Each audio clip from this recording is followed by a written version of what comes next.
What's up, everyone, and welcome to Variant, the podcast. How you doing, Tim? I'm doing well. How you doing, Arris? You know, just living life. Living the dream, as they Living say. Mm-hmm. What's up, Variant Nation? Welcome back to the show. Yes. We have, first of all, today might be a little riffy in the sense that Arris has got a lot on his mind.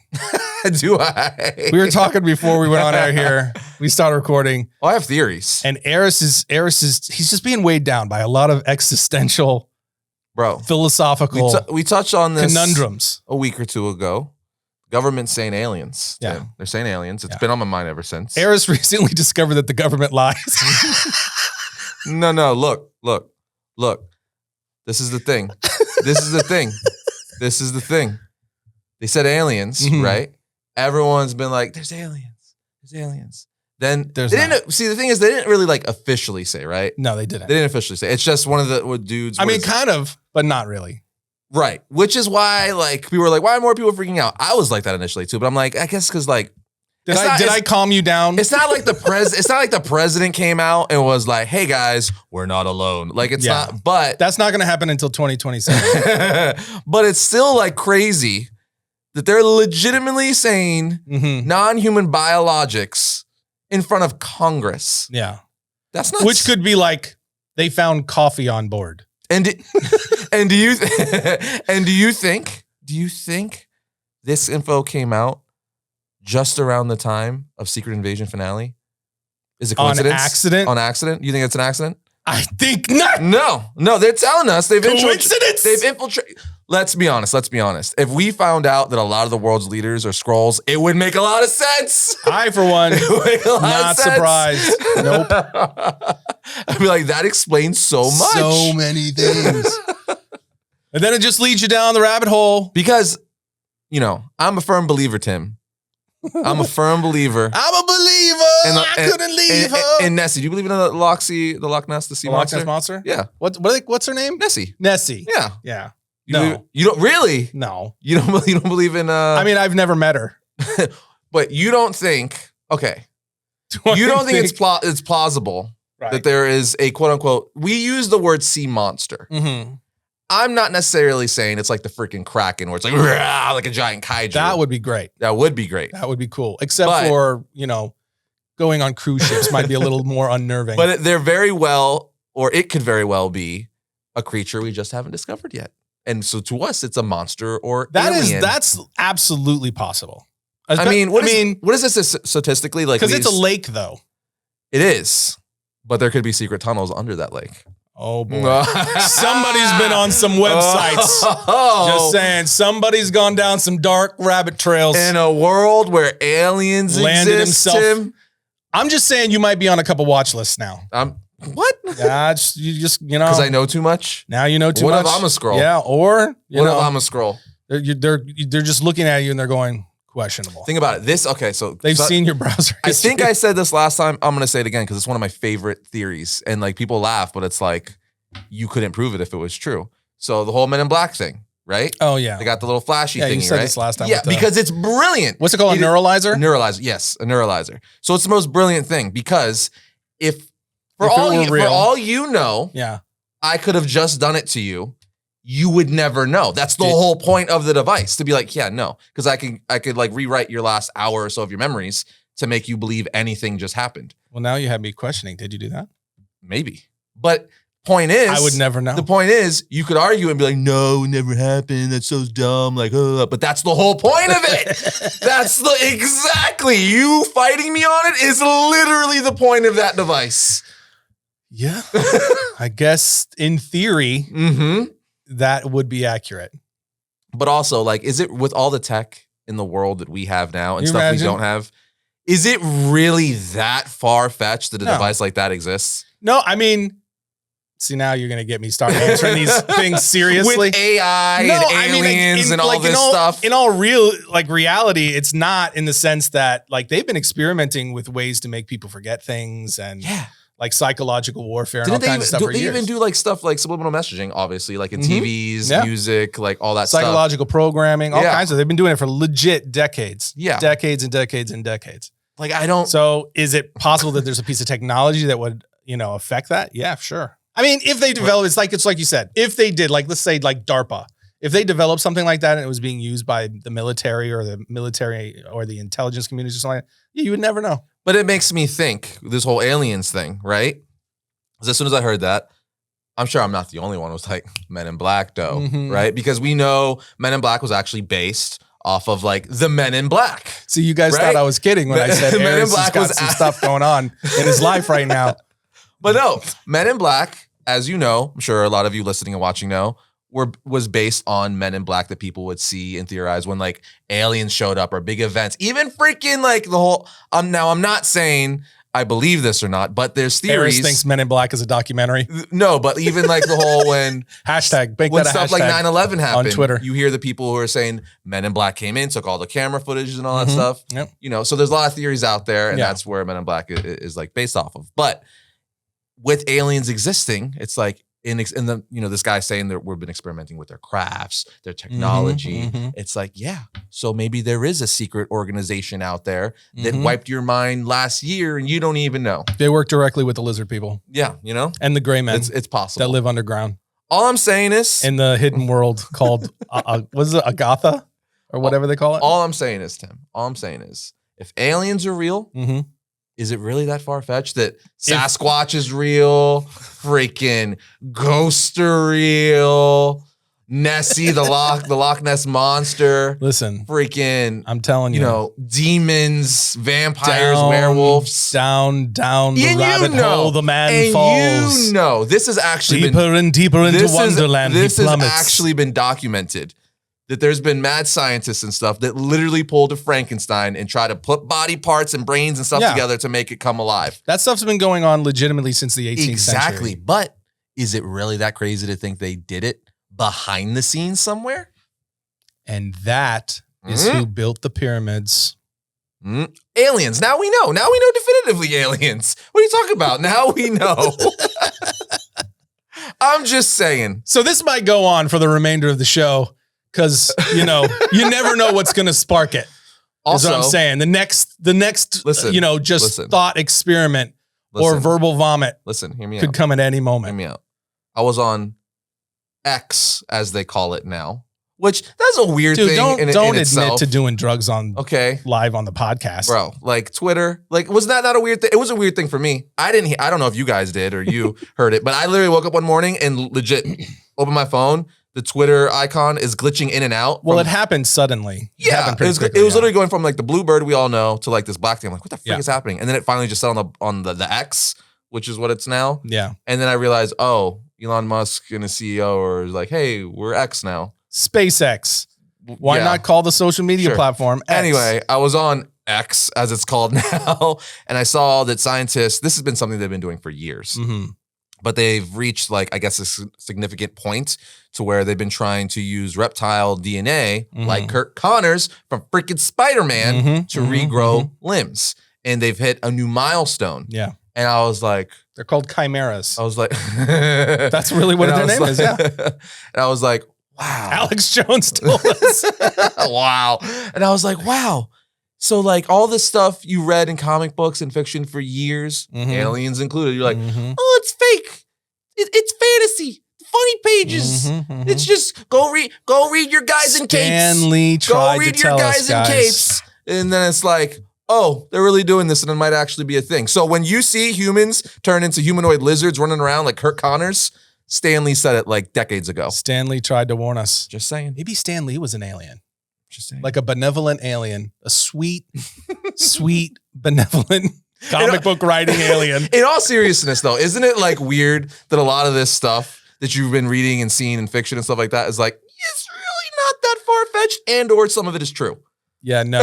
I've told you for many years, none of that does not surprise me. Like, because so much of what goes on in Hollywood, like so many of the people that Minority Report? Yeah, they are, you know, the writers and things like that. A lot of the stuff that they write about stuff that they've actually heard or read or seen or are aware of because they're amongst certain circles of people. And so they will change elements and then they incorporate things that are true into fictional stories.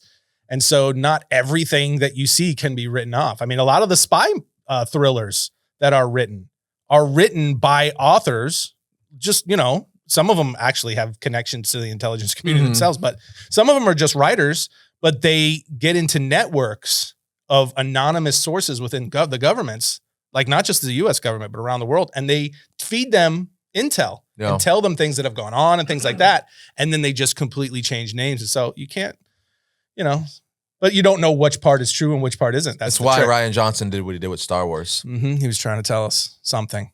We don't know what. Unbelievable. Yeah. Luke Skywalker drinking the blue or green milk off of that weird alien Most creature. Of us are like, that was some symbolic message in that. We don't know what it is, but it's there. Most of us are like, you bastard. Meanwhile, he's like, he's in the know, really. He's like, you'll catch up. Give it 10 years. We don't know what any of the messages are, but they're in there. We just got to play the movie backwards.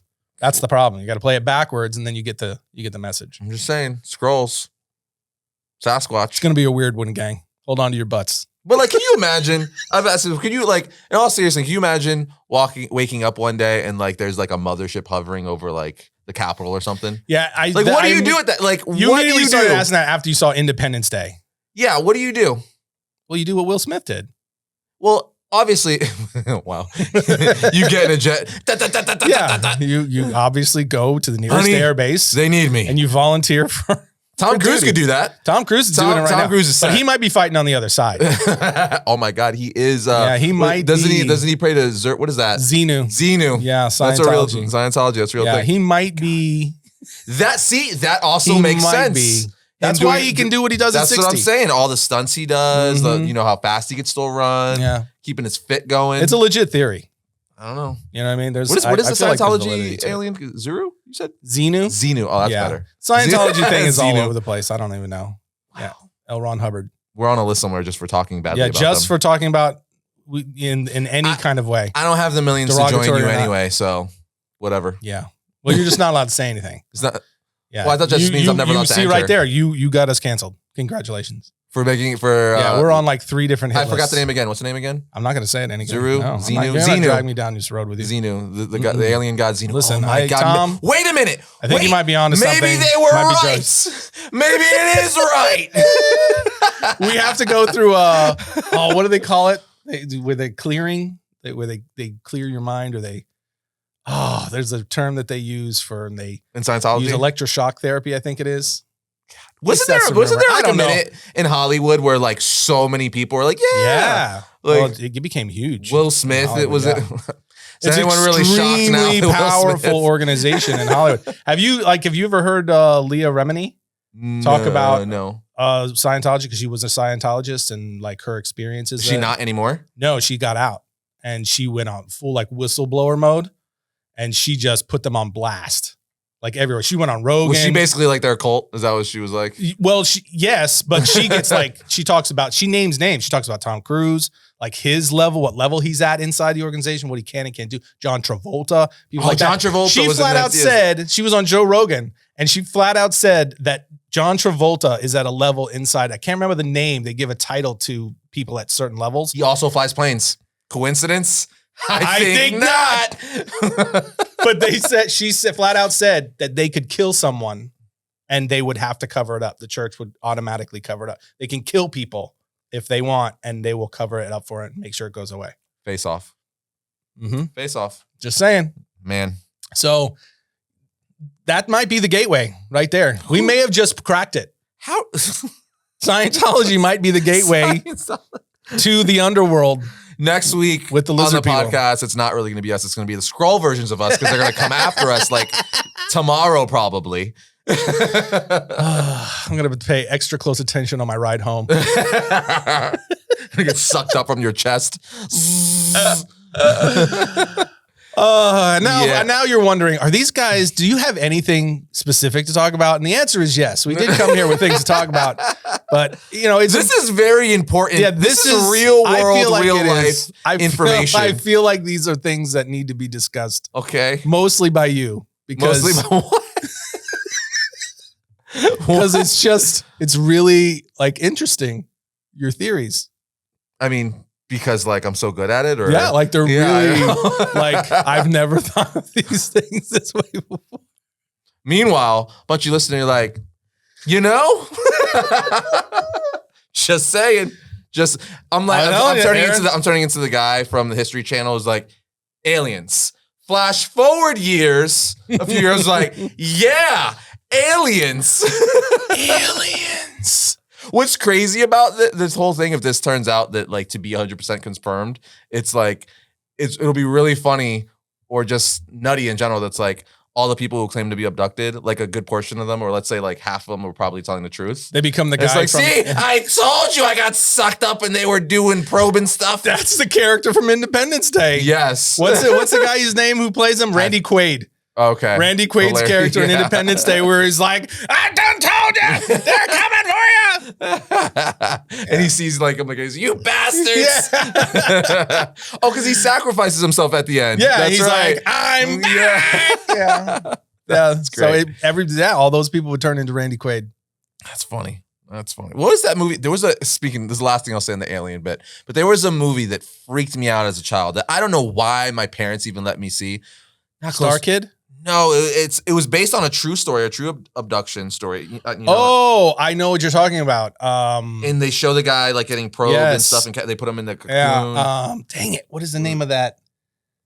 Oh, like he gets abducted in the front. Was it Fire in the Sky? Fire in the Sky. That's movie, 1993. So it's based on one of the most notorious abduction stories ever recorded. Bro, I was a group of guys, 6 years old, my daughter's age. That's disturbing. And I don't know what they were thinking. Like I had the parents. They were thinking they wanted to see the movie and they didn't have a babysitter. That's what they were thinking. I had the parents to let me see anything. Like I saw freaking Hollow Man. That was the first pair of boobies I saw ever. That's a thing. Oh, yeah, God. I know. That was a thing. They just took me, and I remember vividly. Like it came on. Mommy? No, and I got. Are they supposed to be showing that? And I saw it, and my mom like. So delayed after the fact, puts her hand over my eyes, but it was too late. I was already like, yeah, I just saw that. And yeah, the whole point of this is like I was allowed to see any horror movie. Wow. My dad would have like Tales of the Crypt on when I was like 8. I've told you this before. Yeah. And stuff like that. My wife's parents were that way. Yeah, but like, that benefited me in a lot of ways in the sense that like I got to see Spawn, the live action movie, when I shouldn't have been able to see that, but dope movie. I remember seeing that in Manhattan and New York. A lot of movies that. Well, I mean, you're going to watch it with your 7-year-old. Spawn, yeah. Freaking that crazy clown. I loved it as a kid, but like definitely shouldn't have been able to see it. Anyway, point is, they let me see Fire in the Sky, 6 to 7 years old, and it freaked like even sleeping in my parents' room. I was still scared. Oh my gosh. Because I thought like going to the kitchen, I was gonna get abducted and like in a cocoon and they were gonna probe me. It makes so much sense now. This is like a good therapy session for you. Because really what we're doing is we're drilling down into where the trauma came from. Like why the aliens thing is so disturbing for you. You know what I mean? It all traces back to that moment, Arris, when you were 6 years old. We have guys. Sitting in that theater being traumatized. We have guys in our Air Force and military who went before Congress. I'm just saying. Congress. Listen, it's okay to face your traumas. You think Congress is a joke? I can't answer that on camera. Oh, man. Whatever. I'm just saying, we may have cracked the code as to why Arris did the aliens thing. He's concerned about getting probed. All I'm saying is, nothing shocks me anymore. I won't let anybody probe you, Arris. That sounded wrong. Nothing shocks me anymore. Nothing. No, not at this point. No. Nothing. And I also don't believe anything.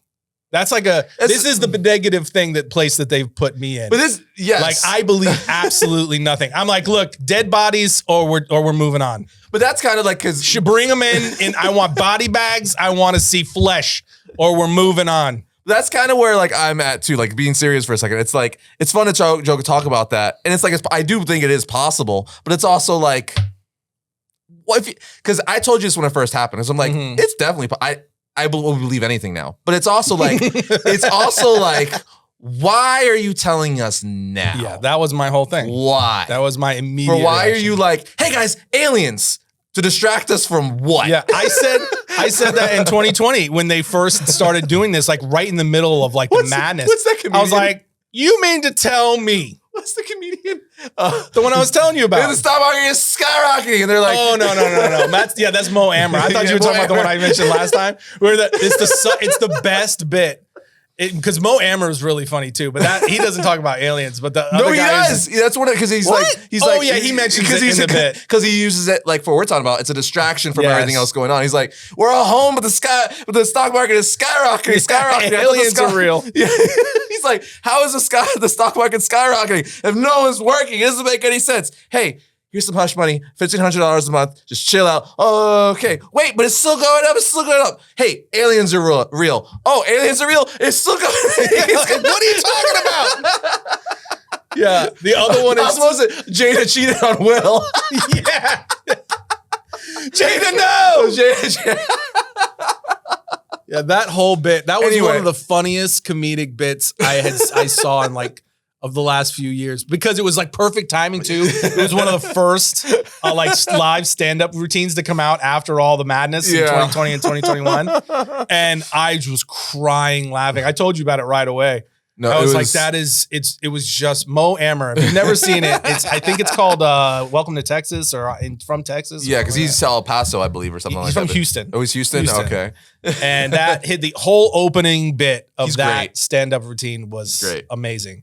The other one I was talking about, I mentioned it the last show, is that one comedian, I don't know his name, but he's like, you don't believe any conspiracy theories? He's like, I understand you don't believe all of them, but you don't believe any conspiracy. See, that's where I'm at. He says, we're kindred spirits. The government's in charge of everybody. You're telling me they're batting 1,000?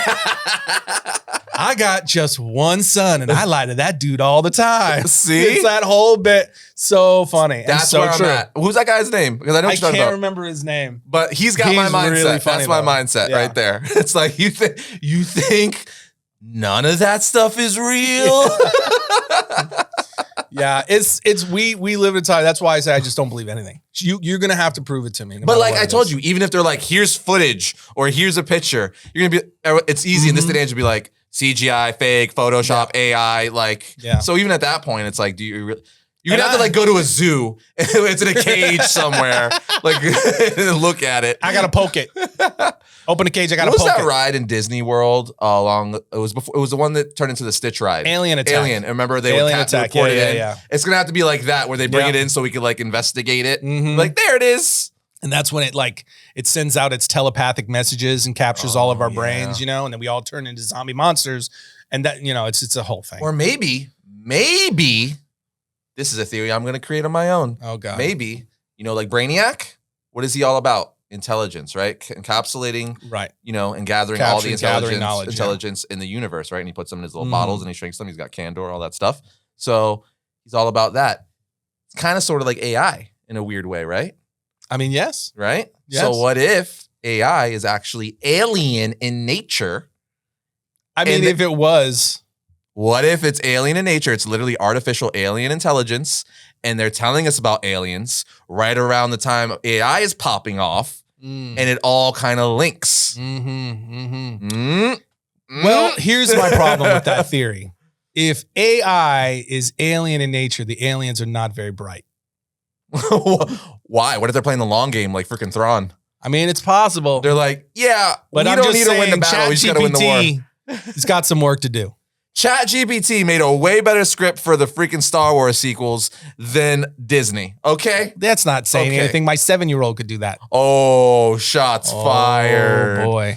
Shots Don't fired. Get mad. It was kind of a joke. That was meaner than even what I said. You just took it times 2. I'm not sorry. I regret nothing. Anyway, point is, like you just said, that comedian said, you're trying to say they're not lying about anything. I think it would be universally agreed by everyone listening to the sound of our voice that the government doesn't always tell the truth. I think that would be pretty much a universally agreed statement. Here's a question. We'll end it on this before we move on to something else. If they were like, hey, we'll tell you everything that's going on. They'll let you in behind the scenes see the alien, see you. Like when someone becomes president, they have to fill that person in on everything. You know? I don't think they do that either. You know what I mean? Yeah. That's what they say. In theory. That's what they say, Sure. right? So apparently, when you become president of the United States, they have to let you in on all the secrets, quote unquote, or they got to let you in on what they want you to know. Yeah. Yeah. That's another conspiracy that there's. That's a fact. That's a whole. That is an absolute fact. That is. But anyway, would you be like, yeah, I want to know, or would you fall in ignorance is bliss? Oh no, I would want to know. That would be my first question. I want to take me to Sector 7. Your first question would be like, I want to is Elvis still alive? Yeah, I want to know, where's Tupac? Where's Tupac? I want to know, where's Tupac? Alive? Where's Elvis? What happened to Kennedy? Yeah. Pyramids, I want to know. Is Hitler really in Argentina? What? What the hell? You never heard that theory? No. Yeah. You're deeper in this than I am. There's all kinds of people. Oh, we know that. We know that. What's Walt Disney is still alive in the freaking Cinderella castle? His head is frozen. It's underneath Cinderella's castle. I believed that as a kid. There's so many people that do. I think there's people who still believe it. Well, there's also that other one where they say there's that rumor that people go and they spread their loved ones' ashes in the Haunted Mansion ride. I've never heard that one. Yeah, they take ashes with them and they sprinkle it and that Disney has to go and clean it up. And Disney's since debunked it and said, no, that's not true. But would they tell you if it was true? No. No, they wouldn't. Exactly. Because no one would ride the ride. Exactly. So maybe it is. You know what I mean? And Hitler might be in Argentina. You know what I mean? Or at least he was. Dude, he's probably that just dead reminds now. me of the end of Deadpool 2, where Deadpool goes back in time. Yeah, and he finds baby Hitler. And he's going, ooh, this was harder than I thought. Yeah. He's like, okay, it's for the betterment of humanity. It's for the betterment of humanity. That is one of the most genius scenes. Really funny. Not even just comic book films, just in general. Yeah. The fact that Ryan Reynolds was like, yeah, we're doing this, and the way he played it off. So funny. Brilliant. And then the fact that he couldn't do it. Oh my God. So good. Because that's Adolf. Because professors used to use it as like a philosophical question. Yeah. So it's like the fact it's actually a very interesting thought experiment. Yeah. So because it's like, theoretically, if you do, you're saving hundreds, if not millions of people. Mm-hmm, so it's like, is that is for the betterment of like humanity. But it's just really funny that like he was acknowledging that, like, there's an easier though. There's an easier way to do it. You know what I mean? You just pay someone to go back and just tell him he's a really good artist when he was in prison. Just give him hugs. Give him hugs as a kid, kiss him, take him to baseball games. Somebody just buy him a bike. Don't neglect him. Take him to Disney World. There was no Disney World yet. Maybe he could have helped. Freaking A. Anyway, that Ryan Reynolds bit was genius. Yes, that was really, really funny. But just like cleaning up the timelines. We did have a couple of things to actually talk about that was more coherent. But first thing we gotta acknowledge is the Teenage Mutant Ninja Turtle movie did come out, hit theaters. And neither of us have seen it. Neither of us have seen this movie. Neither of us had time. But the thing that has been shocking, at least to me, it was shocking, is it has kind of been met with a very underwhelming box office. Which is weird because it's got a 96 critic score and a 91 or 93 audience score. So the consensus is, I haven't heard a bad thing about it. Yeah. Everyone who I personally know who've seen it say they loved it. And just general reviews in general say that people are liking it. So it's super weird that it's not translating into money. Yeah, I mean, Barbie and Oppenheimer just continue to clean up in their third week or whatever where it's at. But even with that, I really expected the Teenage Mutant Ninja Turtles to perform better than it did. I think it came in third in its opening weekend. It was third or fourth. I think it was third. Third. Did you see? When do you plan on seeing it? Because you're going to see it. I know. TMNT? We're both going to see it eventually. I was going to try and see it this weekend. What are we at? It's August 4th through the 6th. So it was, oh my gosh, it was fourth. Meg 2 came in second. Oppenheimer was third. I thought Oppenheimer was second. Okay, Meg 1 was fun. Okay, completely stupid, but fun. So I actually want to see Meg 2. I think I saw it. You saw it with me. I did? You did. Okay. Yeah. It tells you how much I enjoyed it. I mean, it was years ago. That movie came out a while ago. Yeah. That's one of those guilty pleasure stupid movies that you just it's like Fast and Furious in the water with a shark. That's probably a good definition of it. But I'm surprised. I didn't realize that had such a following. That actually did 30 million its opening weekend, which is, it's not crazy, but it's not bad. I thought TMNT, especially with the reviews, was going to do it. Yeah, because especially with the success of like Mario Brothers and Beyond the Spider-Verse or Across the Spider-Verse, Like, I thought I was going to fall in those lines. That was my thinking as well. And for it to come in fourth and only do 28 million. Because it's also a family film too. So shocking. It's like everyone's going to bring their kids to see it. So usually films like that, if good, do better because, it's not restricted by age like, PG-13 or R. So it's weird. Yeah. Barbie just keeps on trucking. I need to see Oppenheimer. I need to see Barbie, and I need to see TMNT. Yeah, I definitely I am jonesing to see Oppenheimer. That is my second most anticipated movie of the year, and I have not gotten to see it yet because I'm it's kind of a little huge history guy. Yeah, and I've read the book that it's based on, so I've just been wanting to go, especially. But my wife has been out of town for a couple of weeks, so I haven't been able to get to the theater, but. Not because my wife lets me go to the theater or anything. I haven't gotten permission. I mean, it's not like, I can't go to the movies because my wife's not home. You don't drive. I don't have a car. Yeah. But yeah, no, I've been hanging out with my kids and stuff like that, which I also do anyway. This is not sounding good for me either way. I know this is really just. You're a bad human, I guess. You get what I'm saying. You guys know what I'm talking about. Unbelievable. But I want to go see Oppenheimer. Barbie, I'm like, whatever. That movie wasn't made for me. But I'm really excited about Barbie. Yeah, a lot of people are. It made $1 billion. It's not my cup of tea. Yeah, it's made a ton.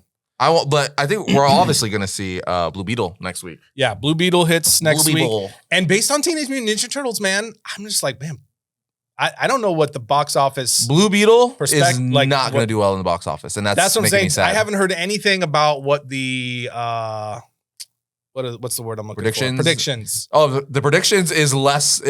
I told you this like a week or so ago. They're projecting that Blue Beetle is going to do worse than the Flash. Projections was the word I was looking for. Yeah, they're projecting it's going to do worse than the Flash, and the Flash lost WB 200 mil. Oh boy. Which is really sad and not fair. One, because we've never seen Blue Beetle before. It's a fresh start as far as a brand new hero. It's never even been hinted in these DC films before. And it actually looks fun. At least I personally think so. So I think it might be a Flash situation where obviously the Flash did bad for numerous reasons, most of which I would assume is Ezra Miller not being the best person. There was a lot of people not seeing that and because of him, and rightfully so. But taking that out of the equation and just looking at it as a film, I still thought it was a good film. And, it didn't deserve the hate it got as far as a film goes. It was just getting that hate because of Ezra Miller. But the film itself, I thought was good. I think you liked the film as well. Yeah, I didn't like it as much as you did. We said that at the time. But it's also a bummer too, because it's like, yeah, everyone's boycotting and not wanting to watch it and hating on it because Ezra Miller. But he's one cog of this. There's so many other actors in it. All the directors, producers, writers, DP, everything behind the scenes. He's not the only one that was involved with it. So it's really crazy that because of the whole Ezra thing, it bombed. I said this before. I don't think it's just because of Ezra. I think that definitely was a big factor, but it's definitely not the only factor. There's multiple reasons why that movie tanked as hard as it did. And some of that is just because people are just fed up with what they were doing with DC. Yeah. They know that this movie doesn't mean anything. They feel like they're being kind of led around by the nose by the studio, and people just kind of rejected it. Anyway, if Blue Beetle is a good film and it still fails, then it's that just means that everyone's checked out DC. It's not just the whole Ezra debacle. It would just be, we're going to wait for Superman Legacy. Yeah, I honestly think that's a huge part of it, which leads us to one of the other points that we wanted to talk about, which is this Wonder Woman situation. Where Wonder Woman herself, Gal Gadot, came out and said, Wonder Woman 3 is in, I almost did a voice and I pulled back on that at the last second. The Wonder Woman 3 is under development. And then some other people came out apparently. More, you can speak to it because I really didn't look at it. You were the one that actually saw it. So I think I have let me just pull up the quote here. So, but basically what happened is Wonder Woman 3 was in an interview with comicbook.com, I believe earlier last week. Cause she has I saw. She has a new movie coming out on Netflix. So she was promoting it, but obviously whenever you're talking to Gal, you got to bring up Wonder Woman cause she's Wonder Woman. Right. And, she said willingly that Wonder Woman 3 is in active development. And that was that set the world. I was like, we are getting a Gal Gadot Wonder Woman again. We're getting a 3, and that's probably why they're doing Paradise Lost. So it's going to lead into that. Only for 2 days ago, from us, talking about this right now, basically people who work, not James Gunn or Peter Safran specifically, but people who work for them or part of Warner Brothers and DC Films were like, yeah, no, though. It's not happening. It is not in active development, and there's no plans for it currently. Which, I mean, where did you fall either way? Like when you heard that Gal was saying that Wonder Woman 3 is happening, I was literally 50. I was like, no. Like I was literally, because like she's an awesome Wonder Woman. We saw that in the first one. Sure. That she, if given a good script, good writing, good director, she nails it. Wonder Woman, I say it all the time, is still my favorite DCEU film. Without question, yeah. Well, I mean, it's not my favorite DCEU film, but it's up there. All right. For me, it's my favorite one. I thought, anyway, I loved her in the role. I would like to see her go on. But at the same time, I think, we've said it before, we both said it and agree, they just need to rip the Band-Aid and start anew. Yep. You're getting rid of Cavill, you're getting rid of Affleck. Like, why keep like Momoa, Levy, and Gadot? You know what I mean? Just if you're gonna do it, do it. Stop with the one toe in the pond, toe in the pool, and like just go. If you're gonna dive in. Don't be like. I have been pretty firm in that position for a couple of years, and it just continues to frustrate me that they kind of are doing this half, 1 foot in, 1 foot out. They're not really telling us either do it or don't. Even when Gunn and Safran took over, we talked about how, it just doesn't, for me, it just didn't feel like they were being honest. They were being told you have to, make it seem like, oh, these are still relevant. These Shazam and Aquaman and The Flash are still relevant in some way, somehow. And it was just a show to try and get people to the theaters. And then we're going to find out after the fact that we're just going to totally disconnect. That seemed like the most likely scenario, especially considering the direction that Gunn is taking things. Mm-hmm. But when I heard that the other day about her interview, I was like, come on, man. Are you joking?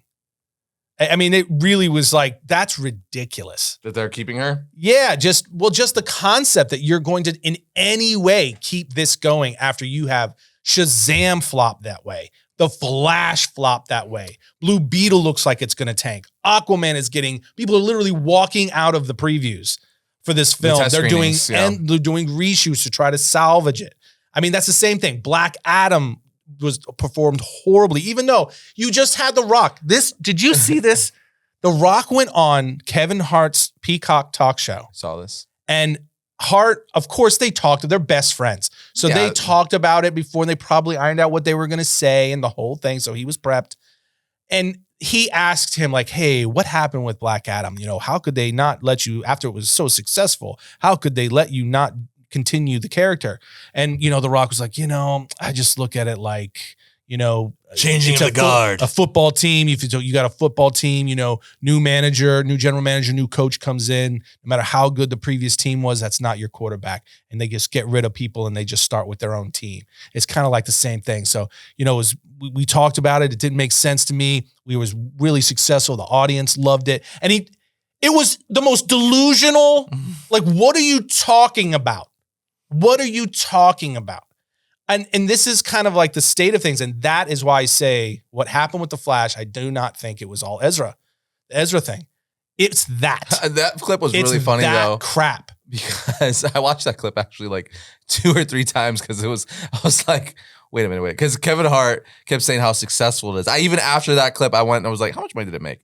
I think it made like 500, 400 mil worldwide. Which is technically not a flop. It lost money. No, it didn't. For the studio and domestically? No, because it profited a little bit. That's why I say it technically wasn't a flop, because it wasn't in the negative, but it wasn't very successful either. Yeah. So, but that's how they're spinning it, because it's like, and they're spinning it up by the opening weekend as well. I gotta look this up because I read an article that said that Black Adam lost money for Warner Brothers. Are they talking about because of marketing? The outlay, the whole thing, because it made because that's where it all comes together. Because it made $393,000 million. $1 million, yeah. Well, yeah, that would really be a flop. 393. It did. I know it didn't make 500. So let's call it 400 mil. Let's call it 400 mil. So because the thing is, they did reshoots that ballooned the budget to almost $300 million. It was like $260 million budget for just production, because they had to do extensive reshoots after it got negative previews. Yeah. Right. So, and that's when they also brought in Henry Cavill and they started doing all this other crap. So that ballooned the budget to like $260 million range. That was without the marketing. So you're looking at a box office that is, So let's say that there's all kinds of stuff. Variety magazine, Black Adam to lose millions at the box office. Let's say it was 260, right? Let's say it was 260. Then let's throw another 100 mil for marketing, right? You're at 360. It still made like $33 million. No, because you still have to do the splits with the international box office. That's deep stuff, because various governments take cash and all kinds of stuff. So once you get done paying all the bills, they lost money for sure. Well, what I'm seeing here is they're not calling it necessarily a flop. They're just calling it a box office disappointment, because it's not technically a flop. Sure. For what that movie was, that movie should have been a close to $1 billion film, at least. That should have been a $600 to $700 million movie. I'm not minimum arguing on that. I'm saying they're spinning it with a technicality is how they're doing it. And I think that's kind of the issue. That's the point that I'm making. Is everybody knows this movie was not very good. What The Rock and DC did with Black Adam as a character was not very good. Tim, you're telling me you didn't want The Rock to be the center focus of the DC film universe? You didn't want The Rock to be the Superman, Batman, and Wonder Woman of the DC universe? You didn't want to see Dwayne Johnson leading the Justice League. You didn't want to see Dwayne Johnson taking on Doomsday, taking on the Joker, taking on Reverse Flash, all at the same time because he's Dwayne The Rock Johnson? You didn't want to see that? I mean, when you put it that way. You didn't want to see Black Adam versus Marvel live action when they eventually did a crossover with Disney World in Marvel. You want to see? You didn't want to see Black Adam Rock versus Star Wars, Lord of the Rings, Mario Brothers. You didn't want to see that? Kevin Hart said they wanted to see. My God, you've opened my eyes. I've got a whole new outlook on life. I will say I am a fan of The Rock, but I will also say he likes to be the center of attention wherever he is. And that's not always for the best. Yeah. Look, I get it. Like you're trying to build yourself an empire. You're trying to, you're building a company. You're doing all these things. Your face is the brand. I get it. Kevin Hart, it's the same thing. That's why they get along so well. Kevin Hart learned about this stuff from people like The Rock by becoming friends with them and just using your persona as the brand to build an empire. And that's what he's trying to do. He's trying to build a media empire. But in doing so, because he's been so wildly successful, I think that, because we're all human beings and he puts his pants on like we do, it feeds the ego. Yeah. You know what I mean? And at some point you start to lose touch with how far should you take that. Yeah. Right. And I think in the case of Black Adam, I think that's what it was. And I don't think he even recognizes it. Because I love the thing being a comic book fan is the real, he's like, Black Adam's one of the most legendary, like, don't get me wrong. I'm not necessarily downplaying Black Adam, but he's a great character. Black Adam is an awesome character. The Rock was making him seem like he was this A-list character. He was by no means an A-list character. No. He's a cool character, one of my favorite anti-hero / villains, but The Rock was making him, trying to put him on the pedestal or the level of like Batman, Superman, Wonder Woman. Like, it's not a thing. And it's like, you can't. I would put him on a top tier villains list. Yeah, but like, you know what? I would even say, this is about to get. I would go as far as saying if you were to make a top 10 DC villain list, he doesn't necessarily have to be on it. Ooh. Think about it. Reverse Flash, Joker, Lex Luthor, any of the plethora of Batman freaking villains, Brainiac. Yeah, but I wouldn't put. There's only maybe 2 Batman villains that you would put above Black Adam. In terms of overall DC impact? Yeah. What? Dude. Okay. So you got Joker for sure. Penguin is above Black Adam all day. Catwoman is above Black Adam all day. Mr. Freeze is above Black Adam all day. Riddler is above Black Adam all day. I think this is Batman bias coming out. No, as far you could say not on DC Universe impact. Black Adam has had like major crossover. Yeah, but like impact. No, those villains have had a plethora of more stories. He literally was a part of the Justice League. Yeah, on multiple occasions. Yeah, but like those villains have had so much more of an impact in DC and better stories within the Batman universe. I mean, but that's DC. It's still DC but Comics. I'm saying like as a whole, like where they do crossovers and major events and things like that. Black Adam has played a much bigger role in that capacity than any of these Batman villains. The Joker is the one you could point to and say, he's had major crossover. You talking about crossover with other characters, like interacting like major events, major universal impact. I'm talking about just impact in general. Like, again, if you're talking about like with fans. Well, yeah, because like definitely, I'll give you that. Everyone knows who Joker, Mr. Freeze, Riddler, Catwoman is. I'll definitely give you that. Adam, not going to be a thing. With the general public and fan base, I'll definitely give you that. I was just talking about overall popularity in that sense. I was talking about like impact within the storytelling universe of DC as a whole. I mean, you could still make arguments for, Catwoman, certainly. I would still put above Black Adam in that sense. Just because, especially because of her relationship with Bruce. Mm-hmm. Like you could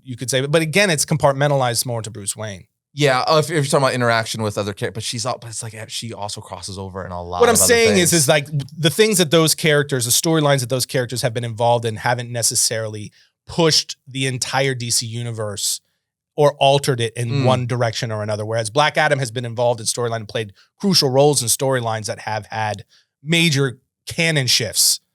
Yeah, well, because he's also a character that's like, he has to be in other people's things, which I kind of actually proves my point. He's incredibly powerful and all kinds of stuff too. But like, he kind of has to be, as he doesn't really stand.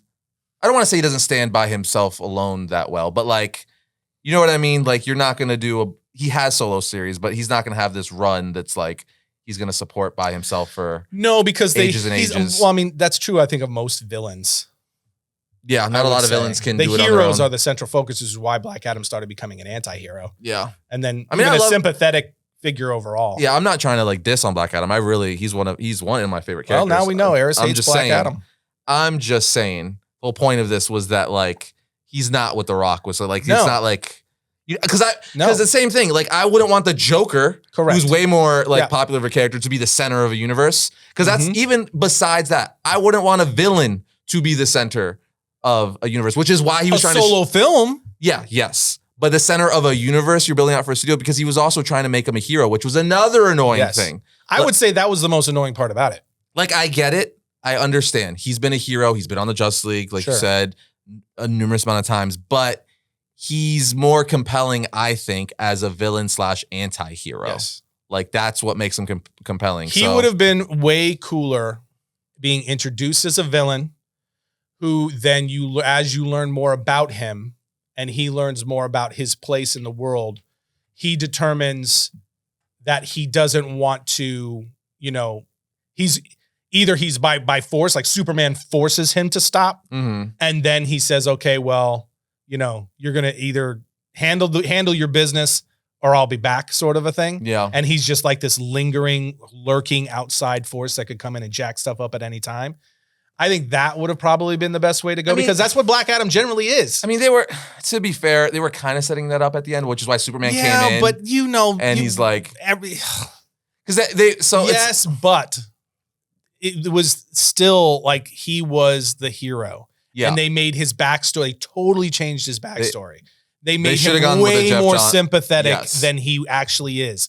They should have gone with the Jeff Johns backstory from the 52. Yes, it's just, there's so many things, and it's just because of, it had to be spun a certain way to fit The Rock's brand, and that's where the problem came. That's where like it's rubbing me wrong, I think, in general, because like The Rock couldn't just be the villain and have Zachary Levi be the hero and star of the film. Like he couldn't just be the Joker to the Batman. You know what I mean? Yeah. He had to be like, no, because he's this rich history, and you tell the story right. He's got to have a solo film. It's like, if that was, so you're telling me like the Joker didn't get a solo film first, but Black Adam needs to?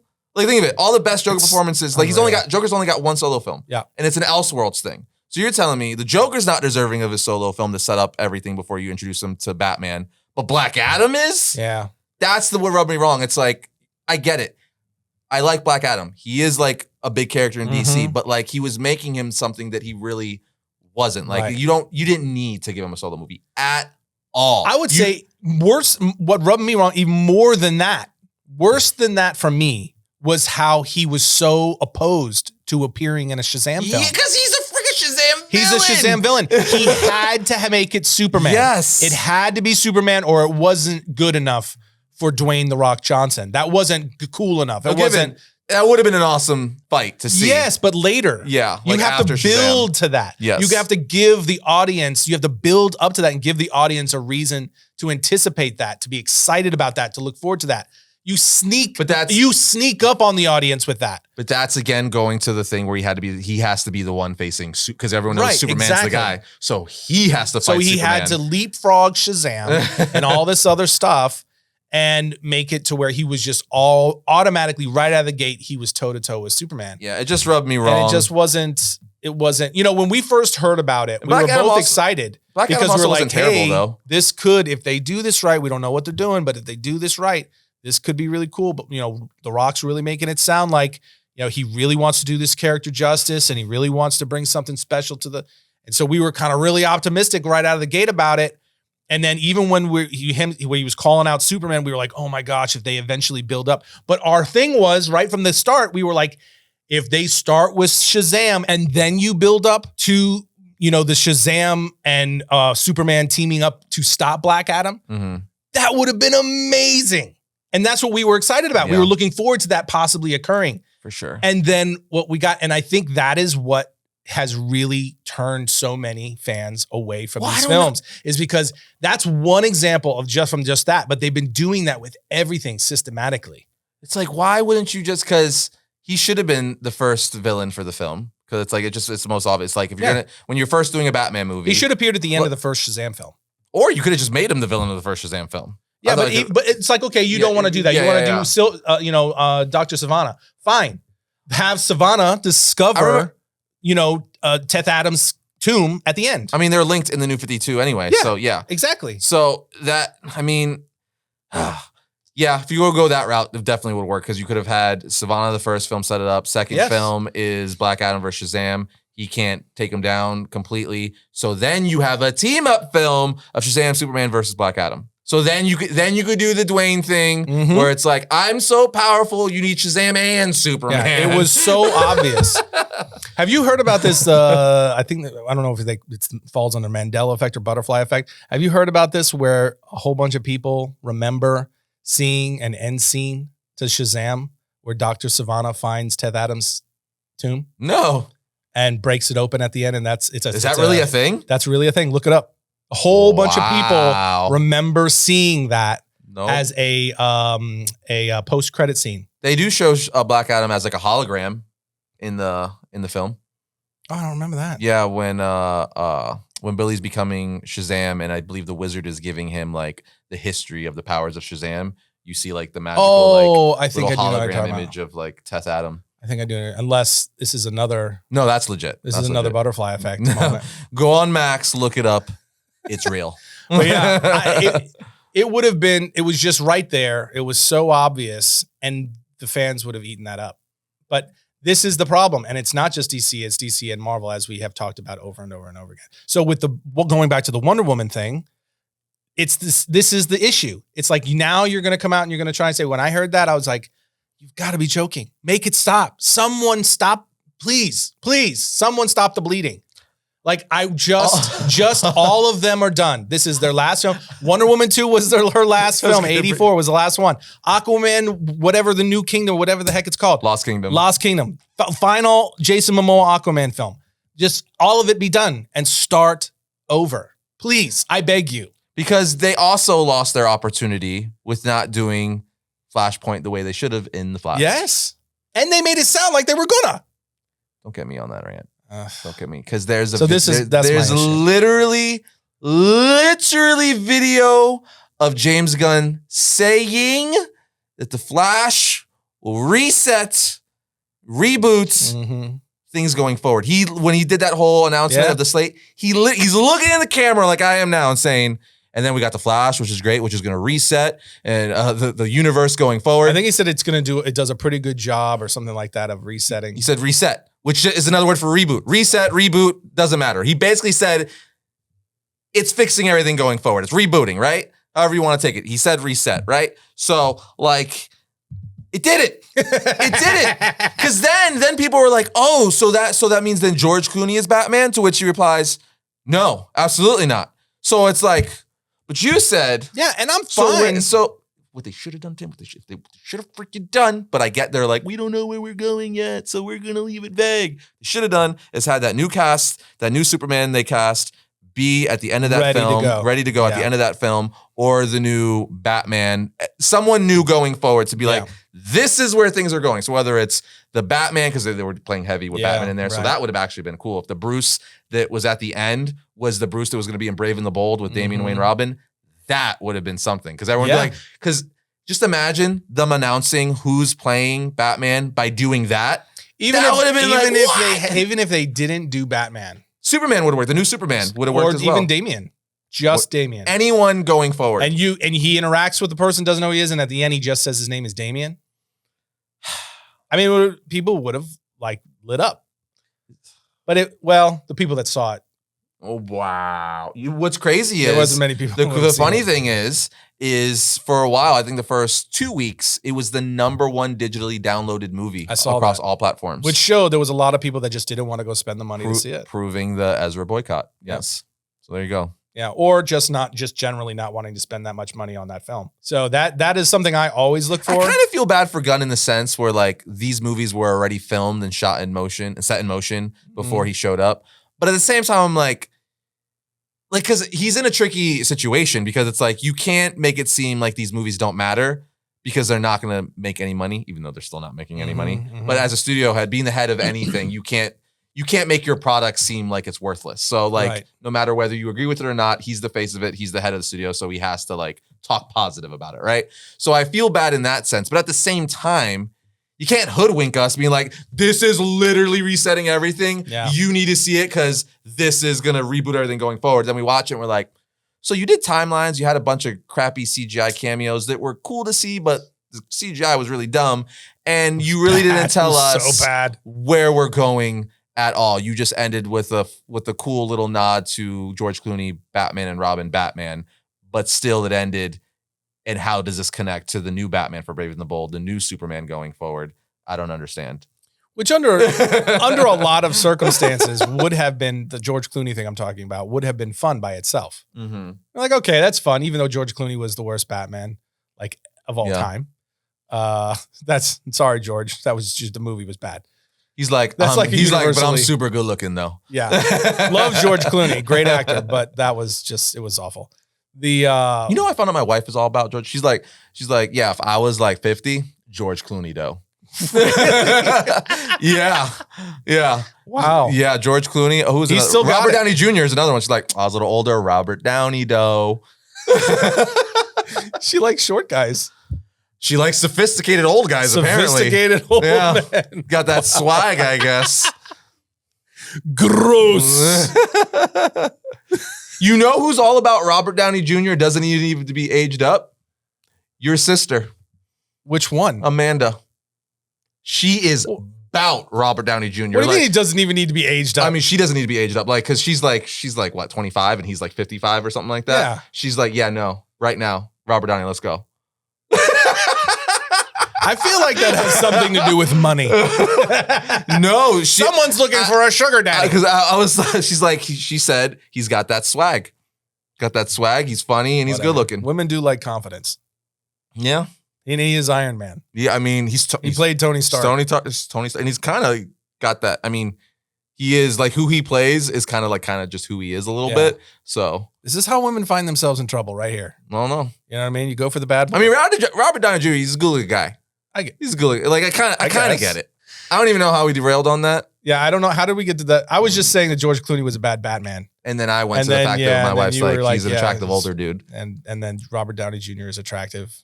I don't know. We got to a weird place. So the point is, this is a funny thing. Me and my wife play.